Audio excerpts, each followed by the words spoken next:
राम नाम जप केवल एक शब्द नहीं, बल्कि जीवन को शुद्ध, शांत और सफल बनाने का साधन है।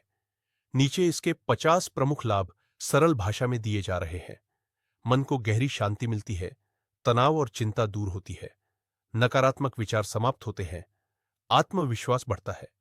मन एकाग्र होता है, बुद्धि शुद्ध होती है, स्मरण शक्ति तेज होती है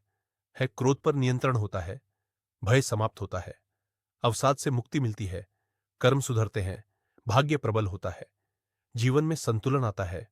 आत्मबल बढ़ता है, धैर्य की वृद्धि होती है, पाप कर्मों का नाश होता है, पुण्य की प्राप्ति होती है, संस्कार शुद्ध होते हैं, आत्मा निर्मल होती है, भक्ति भाव बढ़ता है, ईश्वर से जुड़ाव महसूस होता है, दुख सहने की शक्ति मिलती है, मोह और आसक्ति कम होती है, अहंकार समाप्त होता है, सद्बुद्धि प्राप्त होती है, सही निर्णय लेने की क्षमता बढ़ती है, घर में सकारात्मक ऊर्जा आती है, कलह और अशांति दूर होती है, जीवन सरल बनता है, संतोष की अनुभूति होती है, नींद अच्छी आती है, रोग प्रतिरोधक शक्ति बढ़ती है,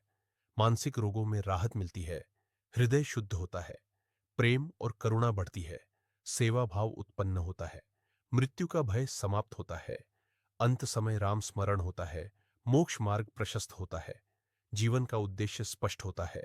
साधना में रुचि बढ़ती है, गुरु कृपा प्राप्त होती है, संतों का सान्निध्य मिलता है, वाणी मधुर होती है, दृष्टि पवित्र होती है, विचार श्रेष्ठ होते हैं, कर्म फल शुभ मिलते हैं, जीवन में स्थिरता आती है, आत्म साक्षात्कार की ओर बढ़ते हैं। राम नाम स्वयं भगवान राम का साक्षात